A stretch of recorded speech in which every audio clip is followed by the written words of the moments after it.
4 ರಾಜ್ಯಗಳು ಒಂದು ಕೇಂದ್ರಾಡಳಿತ ಪ್ರದೇಶಕ್ಕೆ ಚುನಾವಣೆ ನಡೀತಾ ಇರುವುದು. ಹೆಡ್ಲೈನ್ಸ್ಗಿಂತ ಮುಂಚೆ ನಾನು ಹೇಳ್ತಾ ಇದ್ದೆ, ಇವೆಲ್ಲವುಗಳ ಪೈಕಿ ಅತಿ ಹೆಚ್ಚು ಕುತೂಹಲ ಇರುವುದು ಪಶ್ಚಿಮ ಬಂಗಾಳ. ಪಶ್ಚಿಮ ಬಂಗಾಳದಲ್ಲಿ ಮಾರ್ಚ್ 15ರಿಂದಲೂ ನಡೀತಾ ಇರುವ ಮತದಾನ ಪೂರ್ವ ಸಮೀಕ್ಷೆಗಳನ್ನು ನಾವು ನೋಡ್ತಾ ಇದ್ದೀವಿ. ಒಪಿನಿಯನ್ ಪೋಲ್ಗಳನ್ನು ನೋಡ್ತಾ ಇದ್ದೀವಿ. ಒಂದು ಪಕ್ಷದ ಸಂಖ್ಯೆ ಒಪಿನಿಯನ್ ಪೋಲ್ಗಳ ಬರ್ತಾ ಬರ್ತಾ ಕೆಳಗಡೆ ತೋರಿಸ್ತಾ ಬಂದು ಇನ್ನೊಂದು ಪಕ್ಷದ ಸಂಖ್ಯೆಯನ್ನು ಹೆಚ್ಚಿಗೆ ತೋರಿಸ್ತಾ ಬಂತು. ತೃಣಮೂಲ ಕಾಂಗ್ರೆಸ್ ಮತ್ತೊಮ್ಮೆ ಅಧಿಕಾರಕ್ಕೆ ಬರುವ ಸಾಧ್ಯತೆ ಇದೆ. ಮಮತಾ ಬ್ಯಾನರ್ಜಿ ಅವರ ಬಹುಮತದ ಸಂಖ್ಯೆ ಕಡಿಮೆಯಾದರೂ ಕೂಡ 148 ಹಾಫ್ ವೇ ಮಾರ್ಕ್ ಅನ್ನು ಕ್ರಾಸ್ ಮಾಡ್ತಾರೆ ಅನ್ನುವ ಸಮೀಕ್ಷೆಗಳು ಅನೇಕ ಬಂದಿವೆ. ಎಕ್ಸಿಟ್ ಪೋಲ್ನಲ್ಲಿ ಏನು ಬರುತ್ತೆ ಅಂತ ನೋಡೋಣ. ಒಂದು ವೇಳೆ ಇದು ಸಾಧ್ಯ ಆದರೆ Mamata Banerjee will create a record.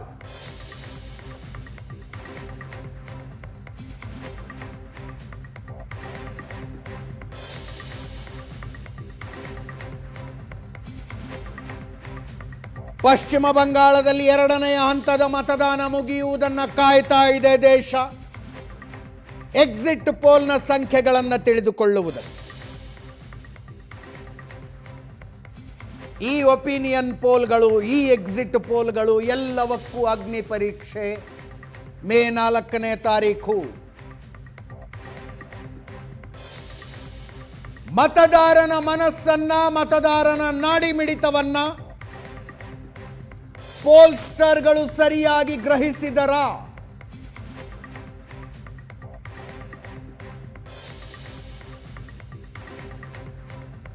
ಗೊತ್ತಾಗೋದು ಮೇ 4ನೇ ತಾರೀಕು.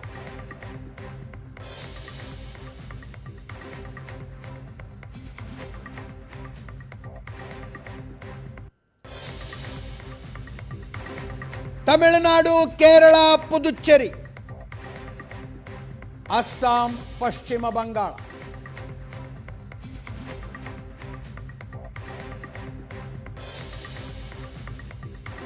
ಎಕ್ಸಿಟ್ ಪೋಲ್ನ ಸಂಖ್ಯೆಗಳು ಉಳಿದೆಲ್ಲರಿಗಿಂತಲೂ ವೇಗವಾಗಿ, ಉಳಿದೆಲ್ಲರಿಗಿಂತಲೂ ನಿಖರವಾಗಿ ನಿಮ್ಮೆದುರಿಗೆ ಕೊಡೋದಕ್ಕೆ ನಮ್ಮ ತಂಡ ತಯಾರಾಗಿದೆ. 1 ಗಂಟೆ ಸಮಯ ಇದೆ.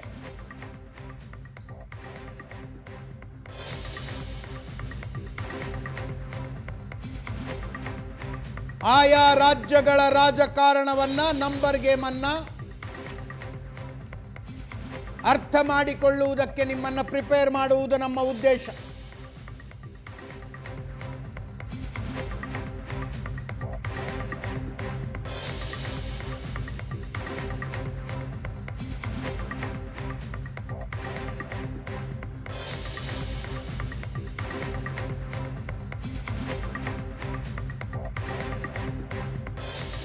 ಎರಡನೇ ಹಂತದ ಮತದಾನ ನಡೀತಾ ಇದೆ ಪಶ್ಚಿಮ ಬಂಗಾಳದ 142 ಕ್ಷೇತ್ರಗಳಿಗೆ.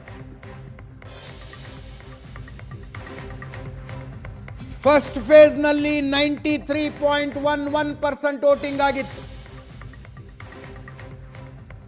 ಇವತ್ತು ಮಧ್ಯಾಹ್ನ 3 ಗಂಟೆಯ ವೇಳೆಗಾಗಲೇ 79% ವೋಟಿಂಗ್ ಆಗಿದೆ.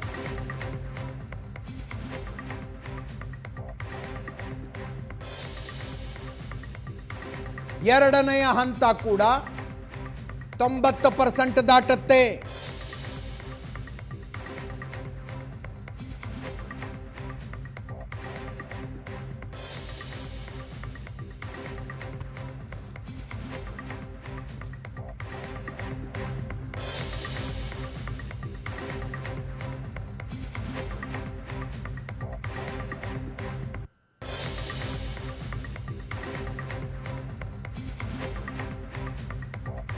ಮತದಾನ ಪ್ರಮಾಣ ಹೆಚ್ಚಾಗಿರುವುದು ಕಾರಣ ಏನು, ಪರಿಣಾಮ ಏನು, ವಿವರವಾಗಿ ಚರ್ಚೆ ಮಾಡೋಣ. ಗಲಾಟೆ ನಡೆಯದೆ ಚುನಾವಣೆಗಳ ಮುಗಿದ್ರೆ ಅದು ಪಶ್ಚಿಮ ಬಂಗಾಳವೇ ಅಲ್ಲ. ಚುನಾವಣಾ ಪೂರ್ವ ಹಿಂಸಾಚಾರ, ಚುನಾವಣೆ ಸಂದರ್ಭದ ಹಿಂಸಾಚಾರ, ಚುನಾವಣೋತ್ತರ ಹಿಂಸಾಚಾರ ಪಶ್ಚಿಮ ಬಂಗಾಳ ರಾಜಕಾರಣದ ಐಡೆಂಟಿಟಿ.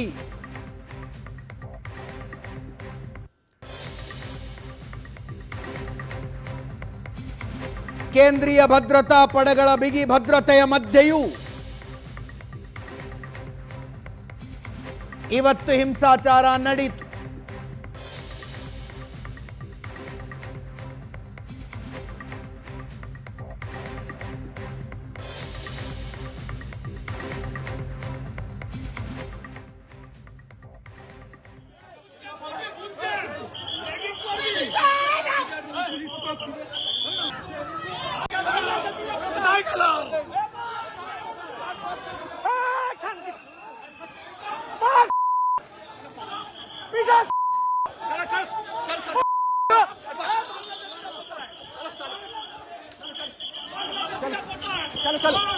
ಮುಖ್ಯಮಂತ್ರಿ ಮಮತಾ ಬ್ಯಾನರ್ಜಿ ಸ್ಪರ್ಧಿಸಿರುವ ಭವಾನಿಪುರದ ದೃಶ್ಯಗಳನ್ನ ನೋಡ್ತಾ ಇದ್ದೀವಿ.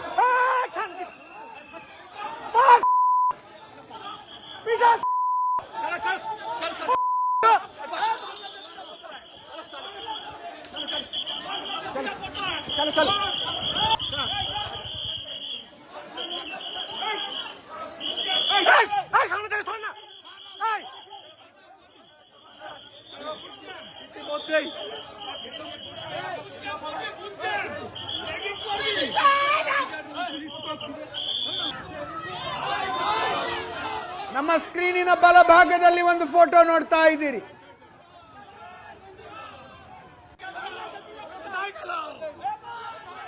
ಡೈಮಂಡ್ ಹಾರ್ಬರ್ ವಿಧಾನಸಭಾ ಕ್ಷೇತ್ರದ 2 ಬೂತ್ಗಳಲ್ಲಿ ಬಿಜೆಪಿ ಅಭ್ಯರ್ಥಿಗೆ ಮತ ಹಾಕುವ ಬಟನ್ ಮೇಲೆ ಟೇಪ್ ಅಂಟಿಸಲಾಗಿತ್ತು.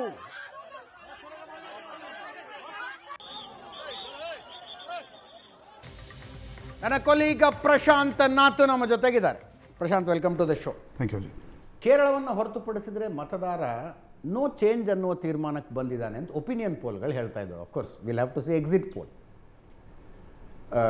ಅಸ್ಸಾಂನಲ್ಲಿ ಅದೇ ಸರ್ಕಾರ ಮುಂದುವರಿಸಬೇಕು, ಪಶ್ಚಿಮ ಬಂಗಾಳದಲ್ಲೂ ಅದೇ, ತಮಿಳುನಾಡಿನಲ್ಲೂ ಅದೇ, ಕೇರಳದಲ್ಲೊಂದು ಬದಲಾವಣೆ ಆದರೂ ಆಗಬಹುದು, ಪುದುಚೇರಿಯಲ್ಲೂ ಅದೇ ಅಂತ ಸಾಧ್ಯತೆ ಇದೆಯಾ? ಅದೇ ನೋಡಿ, ಒಪಿನಿಯನ್ ಪೋಲ್ಗಳಾದ ನಂತರ ಟಿಕೆಟ್ ಹಂಚಿಕೆ ನಡೆದಿರುತ್ತೆ, ಚುನಾವಣೆಯ ಪ್ರಚಾರ ನಡೆದಿರುತ್ತೆ, ಮತ್ತು ಕೊನೆಯ ಕ್ಷಣದಲ್ಲಿ ತೀರ್ಮಾನ ಮಾಡತಕ್ಕಂಥ ಮತದಾರ ದೊಡ್ಡ ಸಂಖ್ಯೆಯಲ್ಲಿ ಇರ್ತಾರೆ. ಸೋಷಿಯಲ್ ಮೀಡಿಯಾದ ಪ್ರಭಾವ ಇದೆ. ಆ ಎಲ್ಲ ಕಾರಣಗಳಿಂದಾಗಿ ಸ್ವಲ್ಪ ಮಟ್ಟಿಗಿನ ತಲ್ಲಣಗಳನ್ನು, ಸ್ವಲ್ಪ ಮಟ್ಟಿಗಿನ ಸ್ಥಿತ್ಯಂತರಗಳನ್ನು ನಿಶ್ಚಿತವಾಗಿ ನಿರೀಕ್ಷಿಸ್ಬೋದು.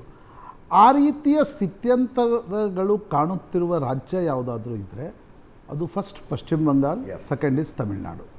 ಯಾಕಂದರೆ ಪಶ್ಚಿಮ ಬಂಗಾಳದಲ್ಲಿ ಮಮತಾ ಬ್ಯಾನರ್ಜಿ 2021 ಒಂದು ಕನ್ವಿನ್ಸಿಂಗ್ ವಿಕ್ಟ್ರಿ ಮಾಡಿದರು.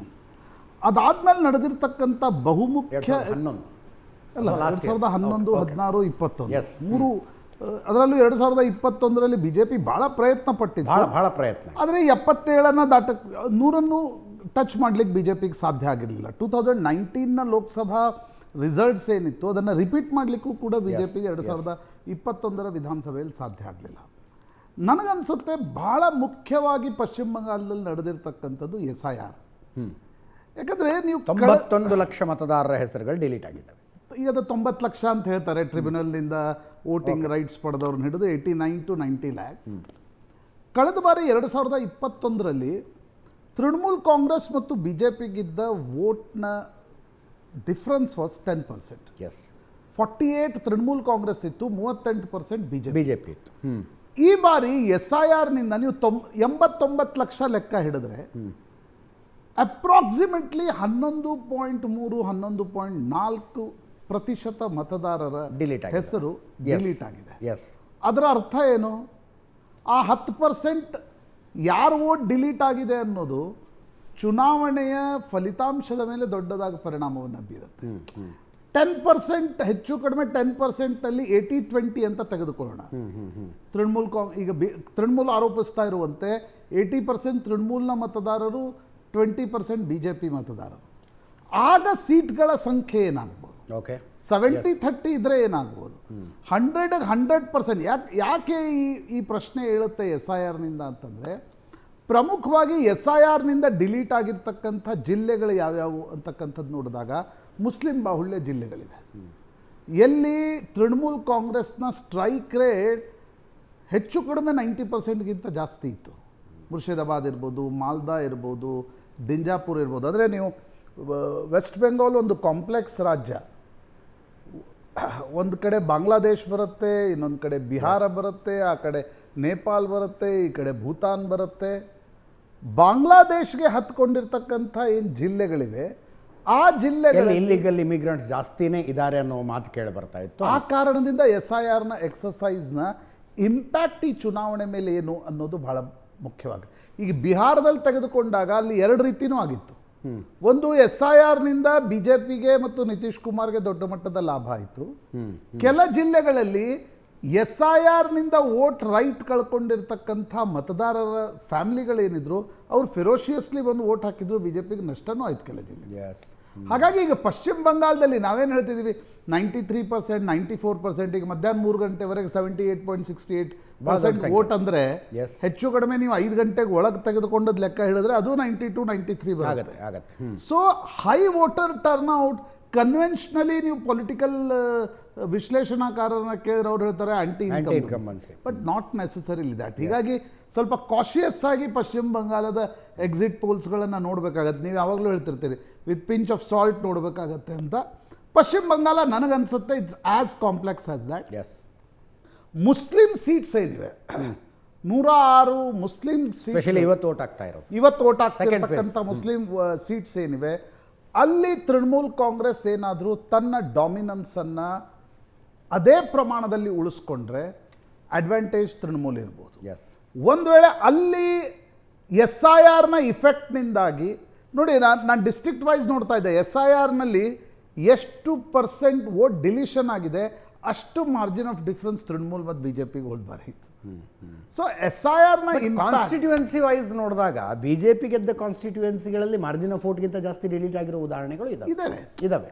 ಸಿ ಎಲ್ಲ ರೀತಿಯಿಂದ ಇವೆ. ಆದರೆ ಪ್ರಮುಖವಾಗಿ ಮುಸ್ಲಿಂ ಬಾಹುಳ್ಯ ಕ್ಷೇತ್ರಗಳಲ್ಲಿ ನೋಡಿ, ನೀವು ಕೋಲ್ಕತ್ತಾ 1977 ಈಗ ನೋಡ್ತಾ ಬನ್ನಿ, 5 ಜಿಲ್ಲೆಗಳ 106 ಸೀಟ್ಗಳು ವೆಸ್ಟ್ ಬೆಂಗಾಲ್ನ ರಿಸಲ್ಟನ್ನು ಡಿಫೈನ್ ಮಾಡಿವೆ. ಹಿಂದೆ ಲೆಫ್ಟ್ ಏನು ಗೆದ್ದಿತ್ತು ಕಾಂಗ್ರೆಸ್ನಿಂದ 77ನಲ್ಲಿ, ಅಲ್ಲಿಂದ ಹಿಡಿದು 2011ನ ಮಮತಾ ಬ್ಯಾನರ್ಜಿ ಗೆಲುವೇನಿದೆ, 5 ಜಿಲ್ಲೆಗಳು ಯಾವ್ಯಾವು? ಕೋಲ್ಕತ್ತಾ, ಹುಗ್ಲಿ, ನಾರ್ತ್ ಪರಗಣ, ಸೌತ್ 24 ಪರಗಣ ಮತ್ತು ನಾದಿಯಾ. ಈ 106ರಲ್ಲಿ 80ಕ್ಕಿಂತ ಹೆಚ್ಚು ಸೀಟ್ಗಳನ್ನು ಲೆಫ್ಟ್ ತೆಗೆದುಕೊಳ್ತಾ ಇತ್ತು, ಅವರು ಅಧಿಕಾರದಲ್ಲಿದ್ದರು. ಮಮತಾ ಬಂದ ಮೇಲೆ 85ರಿಂದ ಶುರು ಮಾಡಿದರು. ಕಳೆದ ಬಾರಿ ಶಿ ವಾಸ್ ಅಟ್ 102 ಈ 5 ಜಿಲ್ಲೆಗಳು. ಹೀಗಾಗಿ ಈ 5 ಜಿಲ್ಲೆಗಳು ನಿಶ್ಚಿತವಾಗಿ ಮಮತಾ ಅಧಿಕಾರದಲ್ಲಿ ಇರ್ತಾರಾ ಅಥವಾ BJP ವೆಸ್ಟ್ ಬೆಂಗಾಲ್ನಲ್ಲಿ ಮಮತಾರ ಕೋಟೆಯನ್ನು ಒಡೆಯುವಲ್ಲಿ ಯಶಸ್ವಿ ಆಗತ್ತಾ ಅನ್ನೋ ಡಿಸೈಡ್ ಮಾಡೋದು. ಉಳಿದ ಅನೇಕ ಫ್ಯಾಕ್ಟರ್ಗಳಿವೆ. Mamata herself is a factor, correct. Modi is a factor, Mahila is a factor, Muslim is a factor, SIR is a factor. Yes. ಒಂದ್ಸಲ